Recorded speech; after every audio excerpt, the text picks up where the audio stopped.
too much, that was far too intrusive, it didn't respect our privacy, that regulated us oppressively, and was so far from the people that it was slow to respond to our needs. That national government, based in London, had gone too far, and we had had it. But you know, what's significant here is that they didn't stop there. Now, had those patriots stopped simply at that moment at throwing these crates of tea into the harbor and destroying the tea, what we now call the Boston Tea Party would have been, at most, a footnote in American history. But they didn't stop there. They moved forward.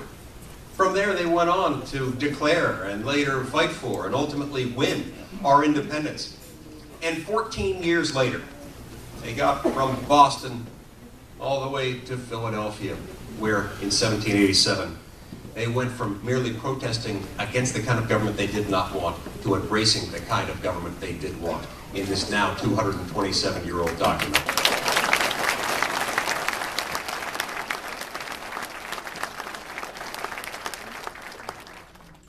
We've had those moments as a nation where we go from protesting against what we don't want to embracing what we do want. We've had those moments as a party where we've gone from railing against the kinds of policies that are bad to embracing the policies that are good. You know, we as a party, the Republican Party, have always faced the tensions, the kinds of tensions that any political party will face from time to time. That tension exists between the party's base on the one hand and its sort of senior elected leadership on the other hand. That tension is normal, it's natural, it's almost inevitable. It has existed from time to time in one degree of severity or another.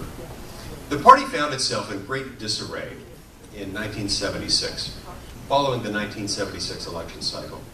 You see, it was in that year that conservatives across America discovered a leader for the ages in Ronald Reagan.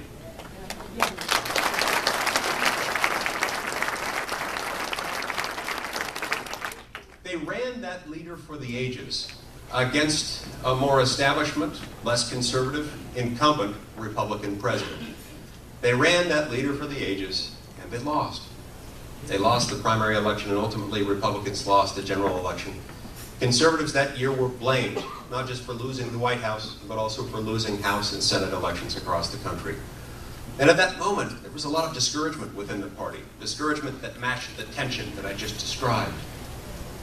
But conservatives didn't give up. No. They doubled down, they came back, and 4 years later, in 1980, they won. And they won because they came back with that same conservative leader for the ages. But they were armed with one thing they didn't have before, an agenda. They embraced the kind of government we did want. They articulated it in concise terms, bold conservative terms. We learned that as a party, we win when we do this. We win, that is, we win whenever we have an agenda that is at once bold and conservative and focused on upward economic mobility for all Americans.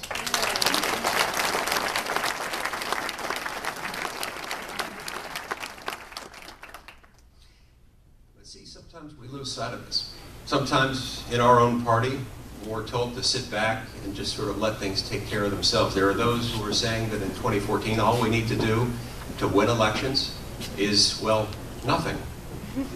But we know based on our experience that that's not true. We know that as a nation, too many of us have settled for less. And we know in our hearts that as Americans and as Republicans, we have to expect more. So, how is it that we get there?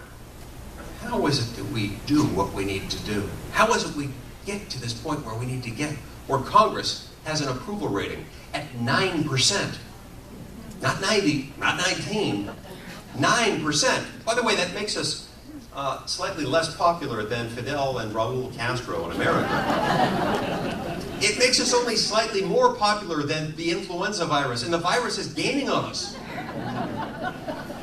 Well, again, we have to expect more. Congress and our party and many of our leaders in Washington have told us to expect less. We must expect more. We must demand more. Well, how do we do that? I think that as conservatives, we have to stop just talking about Ronald Reagan, and we have to start acting like him.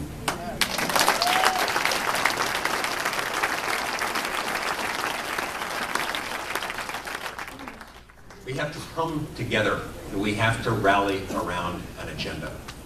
As we approach this daunting task, I want to tell you a story that I first heard told by a man named Ebo Phillips, a man who